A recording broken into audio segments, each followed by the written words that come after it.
Welcome to the Lowcountry Revolutionaries, the podcast that dives deep into the heart of Charleston, South Carolina's vibrant entrepreneurial scene. I'm your host, Bill Ballott, founder of Veritas Exoscience, and each week we're spotlighting the boldest innovators from the Chucktown startup community. These are the visionaries pouring their heart and soul into the businesses that are transferring Charleston into a global hub of creativity and American ingenuity. Get ready for raw, real conversations with the trailblazers shaping our city's future. Let's dive in. I'd like to welcome Erika Hatfield, who's the founder of Hatfield Photography and Next Level Photo Education. She's opening a new hands-on photography center at the Citadel Mall this August. Welcome, Erika. How you doing? I'm doing great. How are you? I'm doing great. So we were talking a little bit before we got going here, and you were telling me it's like you're focusing on education right now around photo education. So what's going on with that? What are you pivoting to here? Well, my businesses have changed a lot over the last few years. I started Next Level Photo Education back in Pennsylvania thinking, I need a way to bridge the income gap during our slower months, January, February, when it's snowing. Right. And I thought I'll teach a couple classes during the slow time. And I thought that would be it. And then when COVID happened, we weren't taking pictures anymore, and we ended up pivoting and taking all of our classes online. Yes. And I brought on a team. We were so busy for 2 years. And then everybody went back to school and went back to real life, and things slowed down again. And I had this period of like, what do I want to do? Do I want to go back to photographing? Do I want to stick with education? And I took a full-time job for 2 years. Oh, I'm cool. still in the photography industry. But I took 2 years to really work on my curriculum, just do some online classes.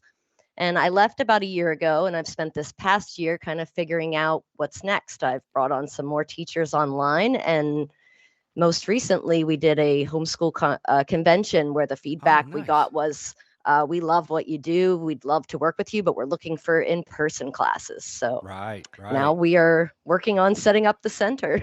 Yeah, that's awesome. Yeah, I've always like dabbled a little bit in photography myself. I never really learned it, but I like taking pictures and stuff. And so I just got like an old school Nikon real film camera with real lenses, not my iPhone or anything like that. And it's fun. It is fun. I mean, I tell you, it is a challenge. If you're using old school film, it's like, okay, where do you get it developed? Like, when I was growing up, you could just go to any place and just drop it off, and it'd come back, and you never knew what you were going to get as a big surprise and all that. What kind of photography do you teach? Is it all digital? Is it a little bit of? Is it film? Is it movies? Because obviously you can take videos with your cameras now. What do you do? Our primary focus is actually mainly phone and camera photography. So we do a lot of fundamentals and things that work, whether you're using phones or cameras, especially with kids. I love the stuff with kids too, because they tend to be super creative, and sometimes when I give my son, when he was a little younger, he's a teenager now, he doesn't count anymore, but when he was younger, especially like around 5 and stuff like that, you give him the phone, and you just never knew what you were going to get. You'd look on and say, I was not expecting that. So what are you doing with kids and stuff? Oh, the kids surprise me and inspire me every day. I've had to go out and learn whole new kinds of photography due to their questions. I had a student that was all about photographing the moon and the night sky. And I'm like, that's really cool. I don't know how to do that yet. And I actually had to go out and learn how. And now it's something that I'm really into. It's very difficult to do, right? It's really hard to photograph the moon because of I imagine you have to do some weird like time settings, and you have to block out light, and all that kind of stuff. Is it absolutely? Is there a lot of stuff involved with that? Well, lately the clouds have been the biggest issue. I've been wanting to get out and do night sky, but definitely a learning curve. Whereas with the younger kids, they're getting into more creative things. We do Lego photography, making toy cars look like they're real cars, and they're not afraid to take chances and try things that won't work, which is really fun to see what they come up with. Have you ever done like my son, again, back when he was 5 or 6, he was like, oh, let's do some stop motion, because he wanted the little figurines to like look like they were moving around. So you had to take lots and lots of pictures. And we're like, holy cow. Have you done that one before? It's not something we currently offer, but one of our teachers is talking about it. We have a teacher that does video. He's working on a big film premiere project Oh right wow. now. We actually need to meet this week to kind of get into the details of his video classes. And then as far as other things, we're really hoping to team up with some of the other photographers in the community to bring in guest instructors on the weekend.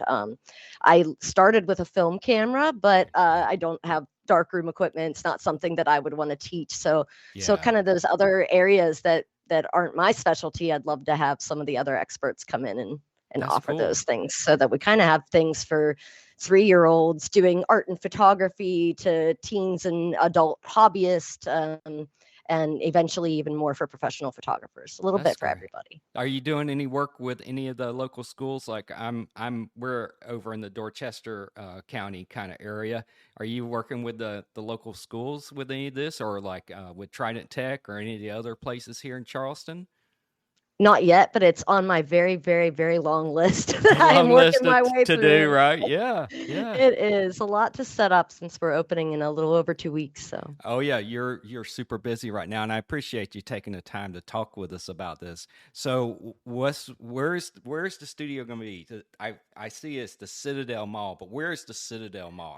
I'm relatively new there. I know the Citadel. I know it's in downtown Charleston somewhere, where are we talking about? What area? totally, totally different place. The Citadel Mall's in West Ashley. Oh, West And Ashley. Oh, the funny thing, when you were talking about not knowing where to get film developed earlier, I kind of laughed about this. The location we chose was once a Ritz camera, I'm told. oh yeah, Ritz So Camera. you Yeah. you used to be able to go in and get your film developed in the exact same space that we're in, just right in the Citadel Mall. So Oh, that's on really Sam cool. Ritt. That's very nice. Good to know. So that's not actually too far from me then, because going to downtown Charleston, I was talking to a gentleman the other day. He does some trucking management type software, and he's telling me, "Hey, I'm going to take a lot of trucks off the road because we're going to make them more efficient and stuff like that, and we're going to cut down on some of this traffic." I'm like, "You're my hero, man." You could be there. You could be at our center in 15 minutes to 2 hours, Right, depending on what right, time. depending on it, yes.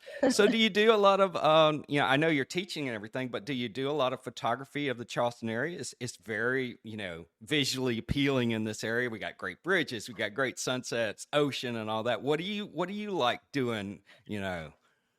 I'm still exploring, that's for sure. It's been 5 years and I'm still learning and seeing all the places. And last year, I kind of realized that I was a photographer who wasn't really getting out and taking any pictures aside from, examples for class and pictures of my own kids. Yeah. So I actually started a free photo walk, Oh, really cool. just because I needed to get out.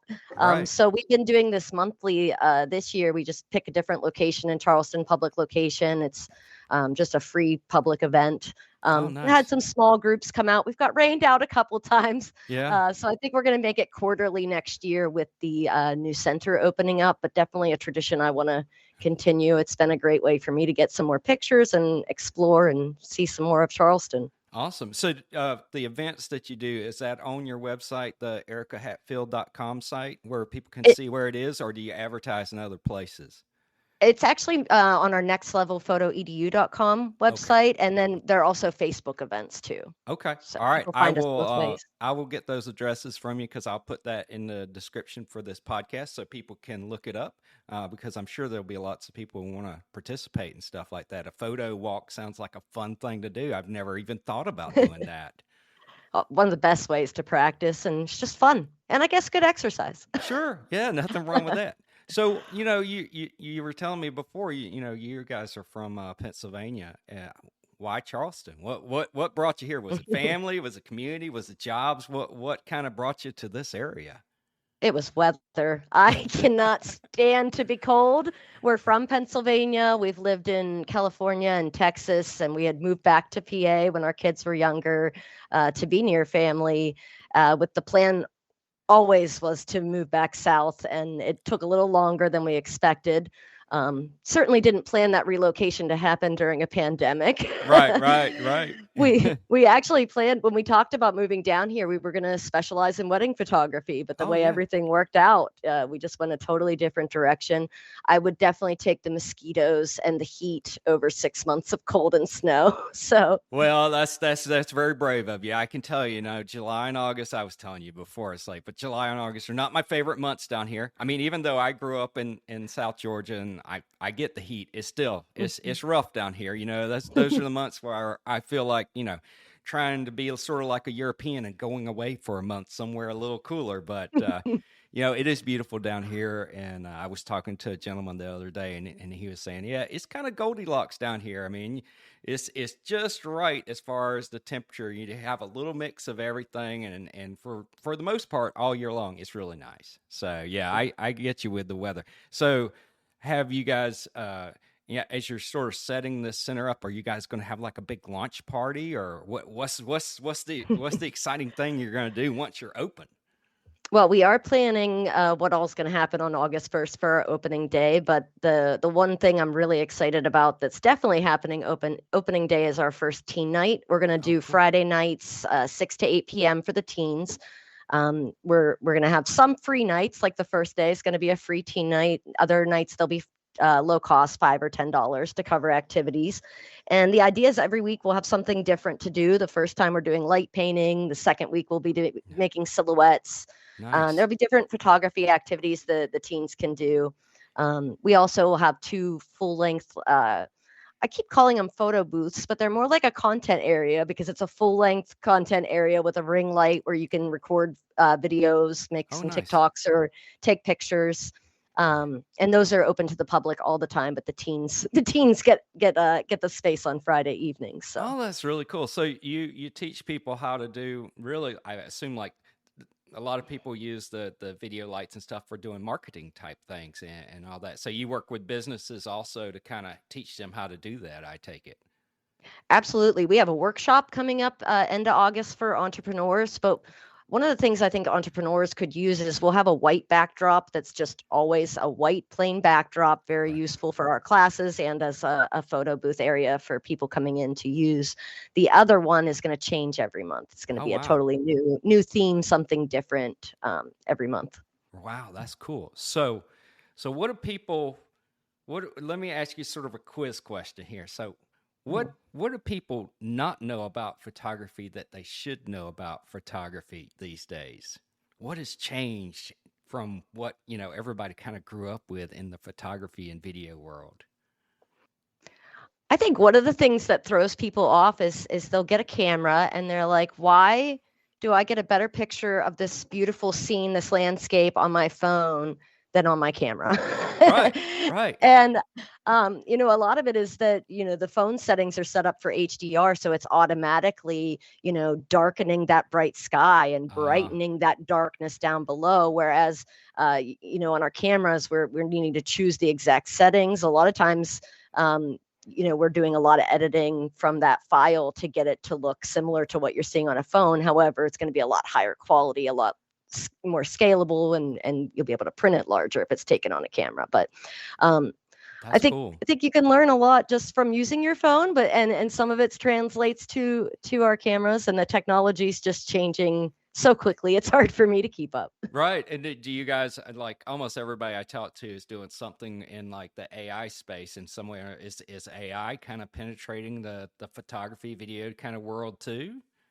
Well, it's definitely a hot topic, but I think there's some really great applications that I've found. Especially I use a program called Topaz, and if I take a picture at night and it's grainy, it's got those little dots all over in the darker area.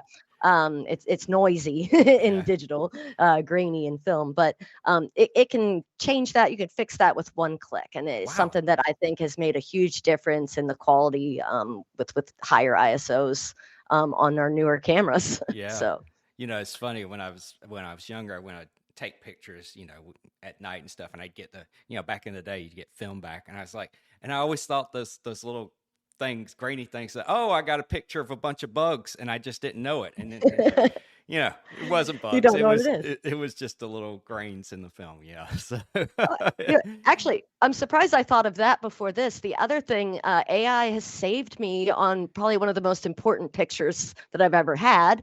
The first picture of my three daughters together when my youngest one was born. We had a large black and white wall portrait. right. It was in storage. It got wet. It got ruined. I Oh didn't have the no. digital files, and I was so upset.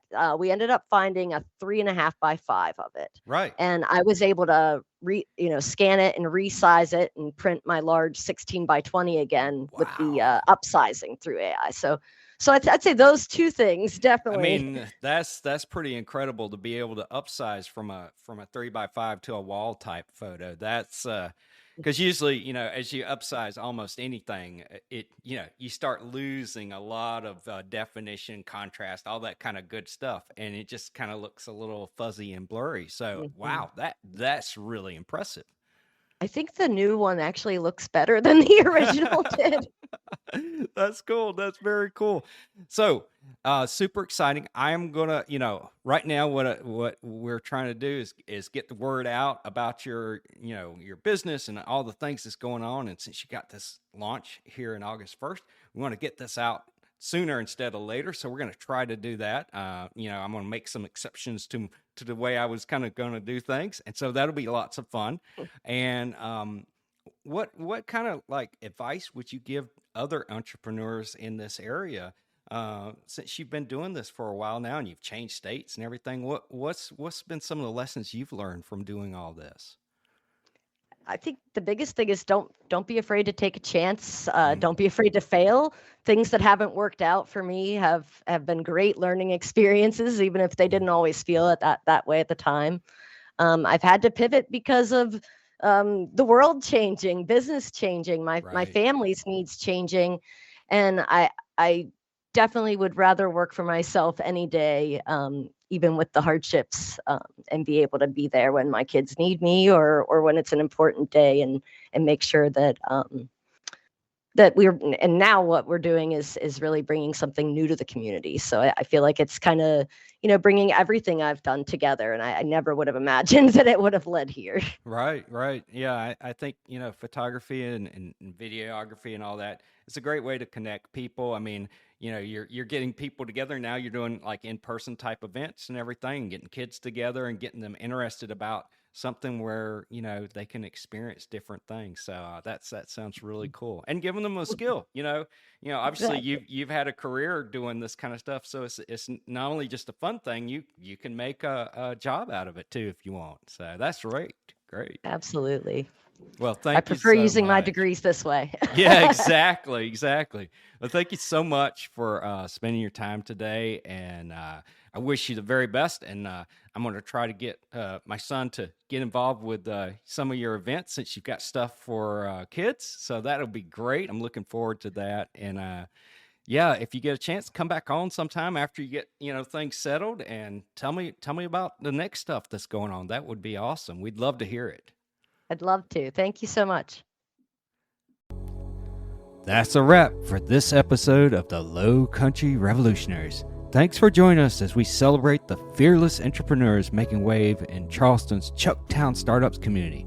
I'm Bill Ballott, and it's been an honor to share these inspiring stories with you. If you enjoyed this episode, subscribe, leave a review, and share it with someone who needs a spark of Lowcountry innovation. Until next time, keep pushing the boundaries of what's possible.